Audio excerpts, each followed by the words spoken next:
आज हम ऐसी खतरनाक 9 जगहों के बारे में जानेंगे जो भारत में है, जहाँ किसी तालाब से हड्डियां निकल रही है तो कहीं रातों रात पूरा गांव गायब हो गया, जैसे धरती खा गई या आसमान निगल गया, ये आज तक पता नहीं चल पाया। एक ऐसी जगह भी है जिसका दरवाजा खुला तो पूरी दुनिया तहस नहस हो जाएगी। इन जगहों के पीछे का रहस्य आज तक कोई इंसान तो क्या, विज्ञान भी नहीं ढूंढ पाया। चलिए जानते हैं इन सब जगहों के बारे में। नंबर 1, कैलाश पर्वत। कैलाश पर्वत पर जाने वाले लोगों ने महसूस किया है कि वहां उनके बाल और नाखून 3 गुना तेजी से बढ़ते हैं। यानी कि घर पर आपके नाखून 7 दिन में जीतने बढ़ते हैं, कैलाश पर्वत पर 2 या 3 दिन में ही इतने बढ़ जाते हैं। ऐसा भी माना जाता है वहां के लोगों की उम्र भी तेजी से बढ़ती है। यही कारण है कि कोई कैलाश पर्वत पर नहीं जा सकता। लोग माउंट एवरेस्ट, जो कैलाश पर्वत से भी ऊंचा है, फिर भी वो चढ़ जाते हैं, लेकिन कैलाश पर्वत पर नहीं जा सकते। ऐसा क्यों है? इस प्रश्न का साइंस के पास भी इस कोई जवाब नहीं है। नंबर 2 पर है राक्षस ताल। ये तालाब कैलाश पर्वत और मानसरोवर के नजदीक स्थित है।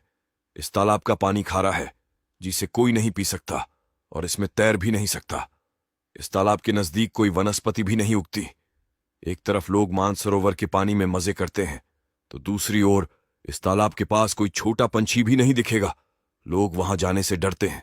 नंबर 3 पर है रूपकुंड। ये तालाब उत्तराखंड के चमोली में स्थित है। इस तालाब का पानी जमा हुआ है, लेकिन आपको यह जान के बड़ी हैरानी होगी कि इस तालाब से हड्डियां निकलती है। इस वजह से इस तालाब को लेक ऑफ स्केलेटन नाम से भी जाना जाता है। नंबर 4 पर है श्री कृष्ण की नगरी द्वारिका। भगवान श्री कृष्ण के देहत्याग के बाद पूरी द्वारिका नगरी समंदर में डूब गई थी और ऐसे विलीन हो गई जैसे कि यह सिर्फ एक कहानी हो। लेकिन इतने सालों बाद हाल ही में वैज्ञानिकों को समुद्र से नगरी के अवशेष मिले हैं, और 2024 की दिवाली के बाद यह जाहिर हुआ है कि अब लोग इस नगरी को सबमरीन के जरिए देखने जा सकेंगे। नंबर 5 पर आता है अमरकंटक। अमरकंटक मध्य प्रदेश में स्थित है, जो नर्मदा नदी का उद्गम स्थान है। देश में ज्यादातर नदियां उत्तर दिशा से लेकर दक्षिण की तरफ बहती है, लेकिन नर्मदा नदी अपने उद्गम स्थान से थोड़ी उत्तर दिशा की ओर बहती है, और इस नदी में बहुत सारे रास्ते भी है। लोगों का मानना है कि यह सारे रास्ते पाताल लोक जाते हैं, इसलिए इसे पाताल नदी के नाम से भी जाना जाता है। Number 6, Ellora temple. महाराष्ट्र के औरंगाबाद में यह मंदिर स्थित है। आप ये जान के चौंक जाएंगे कि सिर्फ एक ही बड़े पत्थर पर नक्काशी करके इसे बनाया गया है। वैसे तो सभी मंदिर या इमारत नीचे से लेकर ऊपर की तरफ बनाई जाती है, लेकिन यह मंदिर ऊपर से नीचे की तरफ बनाया गया है। इसमें बड़े बड़े पिलर्स, दरवाजे और मूर्तियां हैं। लोगों का यह भी कहना है कि इसे बनाने के लिए बड़े औजार के बदले छेनी और हथौड़ी का इस्तेमाल किया गया है। नंबर 7, पद्मनाभ स्वामी मंदिर। इस मंदिर में बहुत सारे दरवाजे हैं। उनमें से कुछ दरवाजे खोले जा चुके हैं, जिसके भीतर सोने के सिक्के और बहुत सारे आभूषण मिले हैं, और दूसरे दरवाजों को खोलने पर ढेर सारा खजाना मिला। लेकिन एक दरवाजा ऐसा है जो आज भी बंद है। इस दरवाजे को गवर्नमेंट ने वोल्ट बी का नाम दिया है। इसके ऊपर 2 सांप और यक्षिणी का चेहरा बना हुआ है। इस दरवाजे की एक खास बात यह है कि इस पे ना ही कोई ताला है, ना ही चाबी लगा सके ऐसी कोई जगह। लोगों का मानना है इस दरवाजे के पीछे दुनिया का सबसे बड़ा खजाना छिपा हुआ है, जिसकी रक्षा खुद भगवान विष्णु के अवतार नागराज करते हैं।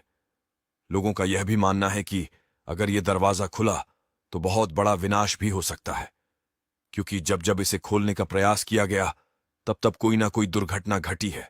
अगर इस दरवाजे पर कान लगाकर सुनने की कोशिश करे तो समंदर की लहरों की आवाज सुनाई देती है। इस दरवाजे के पीछे क्या राज है, इसके बारे में कोई नहीं जान पाया, क्योंकि इसे अष्टनाग बंधन मंत्रों से बंद किया गया है। कोर्ट ने भी इस दरवाजे को खोलने पर प्रतिबंध लगाया हुआ है। नंबर 8, वीरभद्र मंदिर। वीरभद्र मंदिर को टेम्पल ऑफ पिलर्स के नाम से भी जाना जाता है। आंध्र प्रदेश में स्थित यह मंदिर किसी चमत्कार से कम नहीं है। इस मंदिर में एक ऐसा पिलर यानी कि स्तंभ है जो हैंगिंग पिलर के नाम से जाना जाता है। यह पिलर जमीन को छूता नहीं है, यानी कि यह पिलर हवा में लटका हुआ है। इस पिलर के नीचे से एक पूरा कपड़ा निकल सकता है। भक्त इस पिलर के नीचे से कपड़ा पसार करके भगवान से अपनी मन्नत मांगते हैं। यह पिलर कैसे बना और हवा में कैसे लटका हुआ है, यह बात आज तक कोई नहीं समझ पाया। नंबर 9, कुलधरा। कुलधरा राजस्थान का एक गांव है जहां रात के समय कोई नहीं आता जाता। लोग वहां जाने से डरते हैं, क्योंकि बरसों पहले इस गांव में कई सारे लोग रहते थे, जो एक बार रातों रात ऐसे गायब हो गए मानो सालों से वहां कोई रहता ही नहीं था। गांव के लोगों के साथ क्या हुआ और एक साथ गांव के लोग कहाँ गायब हो गए, या उनके साथ क्या हुआ, यह बात आज तक एक राज है। इन 9 जगहों में से आपको कौन सी जगह ज्यादा रहस्यमय लगी, कमेंट में जरूर बताएं। धन्यवाद।